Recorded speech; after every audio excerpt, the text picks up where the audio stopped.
Neoclassical economists have two concepts that they love to bring out all the time. The first is the notion of public goods, that is a commodity or service that is provided without profit to all members of society, either by the government or by a private individual or organisation. The second and related notion is the idea of market failure, which is when, for whatever reason, the incentives of the individual players of the market do not converge to produce net benefits for the whole. The reason that these two concepts are related is because public goods are often said to be exactly those sorts of goods that the market fails to provide. Now, as someone who leans much more towards the teachings of the Austrian School of Economics, I am somewhat dubious about these claims. In this video, I am going to lay out my arguments for doubting both market failure and public goods as valid concepts, and why they are not at all part of my own thinking. One reason for making this video is that recently I got into a debate with other people who are very interested in economics about exactly this topic. This is not a left versus right issue. Everyone in this debate was very pro-market. In fact, there are staunchly free market people from the Chicago School who maintain that market failure and public goods are both valid concepts. For example, here is David Friedman, the son of Milton Friedman, who maintains that they are valid concepts. Friedman is no socialist, he is literally an anarcho-capitalist. And remember, viewers, no matter what rumours people tell you, I am not one of those. So let's hear what he has to say. So what is market failure? Market failure describes situations where individually rational action does not produce group rational action.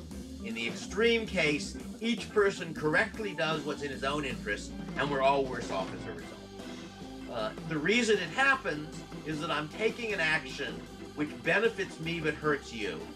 I act in terms of my cost and benefits, not yours.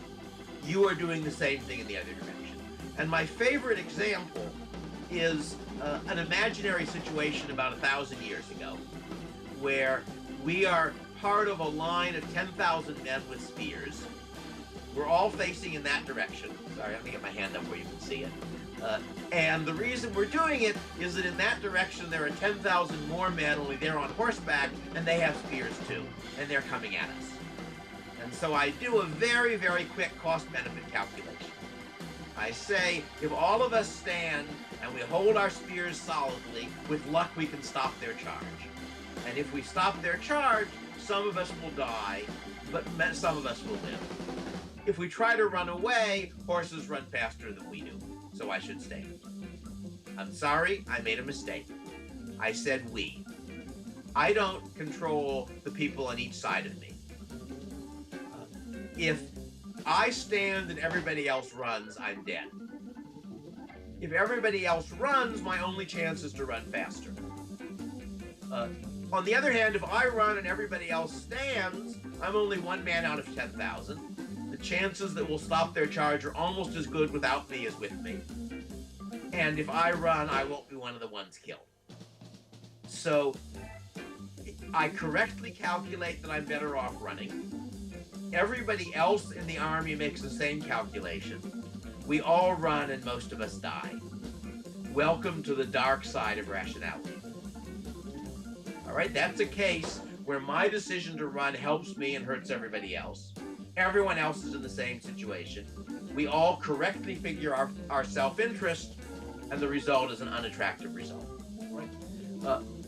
A more mundane example, which I used to observe when I was teaching at UCLA, there was an intersection south of the University of California in Los Angeles, which the locals claimed was the busiest intersection in the world. I don't know if it's true. But you could see each day that when the light was about to go red, cars going one way would pull into the intersection trying to get across. Light goes red, the intersection is jammed in that direction. Cars can't go the other way. Eventually, the intersection empties just in time for cars coming the other way to jam the intersection that time when the light goes red. So if everybody had politely waited to pull into the intersection until he was sure that he could get across, everybody would get home faster. but each person is better off doing what he's doing. For a still more familiar example, which I suspect you've all experienced, it is frustrating to be in a restaurant or a bar and not be able to hear anyone because everybody is talking too loudly. Why is everybody talking too loudly? Because at the initial level of sound, if I want to be heard, I have to speak a little louder. So then if you want to be heard, you have to speak a little louder. And you end up with everybody speaking like this instead of speaking like this in a reasonable voice. All right? Now, I find it telling that in his 3 examples, none of them are really market problems. The first one, with the spears, is a zero-sum situation featuring the use of force. That is, it is a war situation which is defined explicitly by being force and not trade for mutual benefit. The other 2 situations, that is driving and obeying the rules of the road and talking in a restaurant, are also not, strictly speaking, issues of market transaction. There's no trade taking place in either of these situations. Obviously, you pay for the meal in the restaurant and I guess for your seat, but not necessarily for talking to your friend. Friedman goes on to use 3 more examples in this video, which I want to analyse further. I think they're more interesting. The first is the alleged public good of listening to the radio, which people don't typically pay for. The second is the alleged public good of the lighthouse. And the third is the problem of the fact that a bunch of farmers who as a group might benefit from building a dam for whatever reason individually do not wish to invest in this dam, and so the public good that would come from building the dam goes unrealized. Classic case, apparently, of market failure. Okay, so let's think about this radio listener first. Is it really true that she pays no cost for her pleasure of listening to this radio station? It is true that she pays no money, but that does not mean that she does not pay at all. She is paying for the pleasure with her time. This woman pays an opportunity cost for her choice to listen to the radio, as opposed to, say, playing on a video game, reading a book, talking on the phone to her friend, going shopping, or any number of other things that she could be doing. Yes, I realise that it is theoretically possible to, let's say, listen to the radio while playing a game or something like this, but the principle remains unchanged. She has to give up her undivided attention to any one of these things in order to enjoy the full pleasure of listening to the radio show. And so the market transaction here, although it has no physical resources attached to it, is that the woman gives the radio station her time and the radio station gives her entertainment in return. In fact, this transaction is multiplied many times over by every single listener who is tuning in to this radio show. There are no free riders because every single listener pays an opportunity cost with their time. And it is precisely this time that the listeners are giving up to the radio station that represents value for a potential advertiser. The advertiser seeks to give money in exchange for a portion of the time that the listeners have devoted to this station. If you doubt that listener time is the real commodity that the advertiser is paying for, then imagine that there is a second radio station with far fewer listeners and you are an advertiser with a limited budget. All else being equal, do you advertise with the radio station with the greater number of listeners or the one with the smaller number of listeners? The choice seems very straightforward. The more listeners who trade their time for pleasure, the greater the value of the radio station to the advertiser. There is no market failure here, and this is not a public good. Next, let's think about this lighthouse. So the neoclassical theory goes, the incentives of the locals to pay for this lighthouse on the market are low because it is too easy for ships to free ride in the public good of its light. Too many people wouldn't pay. Ergo, the government should step in and build the lighthouse from taxpayer money. Now let's think about this. Who are the greatest net beneficiaries of the lighthouse? I think that there are 2 chief groups. The first are the local merchants on the ground, and the second are the incoming traders bringing in their ships from the seas. The merchant has a vested interest in the trader coming to shore to bring the vital goods he needs to stock his wares. The trader naturally has a vested interest to sell said wares, and of course these transactions wouldn't take place if the trader was dead because the lighthouse wasn't there and he'd crashed into the rock. So there are two possible ways of funding this lighthouse. The first is for the local merchants to fund it directly. However, I think this does not overcome the possible free rider problem, because some merchants may not pay and therefore they'd be getting their incoming trades at a reduced cost. The much better solution is the second one, which is that the docking trader pays at the gate when he anchors his ship before he can unload his cargo. This is a mandatory toll that is then used to fund the lighthouse. Ultimately, of course, the local merchant is the one who is really paying for this, because no doubt the trader will embed some part of this cost in his price, which he then charges to the merchant for the incoming goods. And so there can be zero free riders here, because every sea trader, and therefore implicitly every local merchant, pays. But aha, agent, I have you now. What about the pirate who tries to sneak into the lights of the lighthouse in order to smuggle his stolen booty?